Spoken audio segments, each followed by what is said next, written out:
Murtz Jaffer here with another Big Brother Canada 6 eviction interview. Standing here with Will. You are one tall dude. Tall glass of water, this is back home.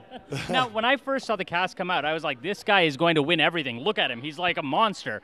Why do you think you were so unsuccessful in the competitions? Listen, you drive 107-foot man in a 2-foot box off the ground. Yep. Most of them, honestly, most of the competitions were mental. I knew I wasn't going to do good in the mental coming into the competition.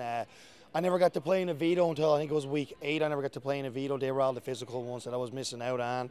I always placed fairly good in the physical competition, so I think I've done fairly good overall. Now, tell me about your alliance with Maddie and Paris. How did you connect with them so well?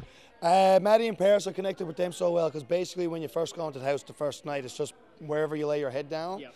And it just so happened Maddie and Paris were on side of me in the bedroom. They were two great, lovely girls, and we kicked it off really good. Paris is a sweetheart, Maddie's a sweetheart, and just boom, from there. I like it. I like it. Now, tell me about that whole challenge with the voodoo doll. Derek seemed to get a lot of credit for sort of convincing you to step down. Should he get that credit, or was that a decision that you made? Derek can definitely get a bit of credit, I think, for sure. But that was 100% a decision I made because probably what not all the fans and the viewers saw at home. They don't see everything that goes on behind the closed doors. But me, Derek, and Kayla made a deal before that veto, and they said if I wasn't to use the veto, they said they weren't going to put me up on the block. So we made a deal. That's how I was going to get to my Final Four. But Derek started getting a bit nervous because I was doing so well in the competition, and he said, Will, here's your chance. If you don't drop out, we don't know if we can take you to Final Four kind of thing like that. Now, if I didn't have to take the deal and I had to lose, they would have lost trust in me, and I probably would have went home 5th instead of 4th. So I did make the right move 100%. And if people don't see everything that goes on behind closed doors, right? How important was it to sort of keep your word in the game? I felt like that was super important to you. You know, when you sort of swore to Dela that you were going to sort of stick with them, I feel like you meant it. How important was that to you? Yeah, and honestly, and I can genuinely say if I had to win that veto, I wouldn't have used it on Derek to put Derek up on the block or to take Maddie down. My word was everything to me inside the house. I know that I stretched it through it a lot. There's obviously times you got to do it and whatnot, but your word is almost everything in your game. If you don't trust someone, like Liv, I never trusted 100%. Kayla, I never completely trusted 100%. So you just got to go with your gut at the end of the day in that house.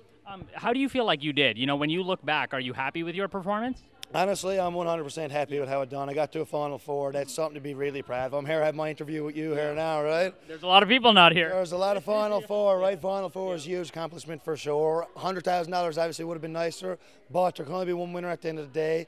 Dela made a huge mistake not taking me to the Final Two with him, and everyone I hope to see that's why Kayla, part of the reason why she never won a night. And that was actually where I was going next. Are you surprised that the vote was so overwhelming in Paris's favor with the jury? No, 100%, especially when two of them give their final pitches. I thought the votes could have been up and down a little bit.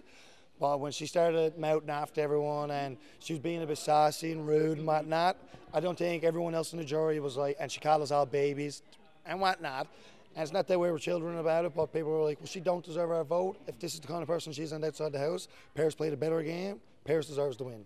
And what's the best part about being on Big Brother Canada? The best part about being on Big Brother Canada would have to be getting to have an interview with this guy here. This is the first guy who I haven't had to prompt that answer with. I always say, you can always say getting interviewed by me, but you totally got it, Will. Thank you so much. All right, my boy. All right, take it easy. Appreciate it. Yes, take it easy.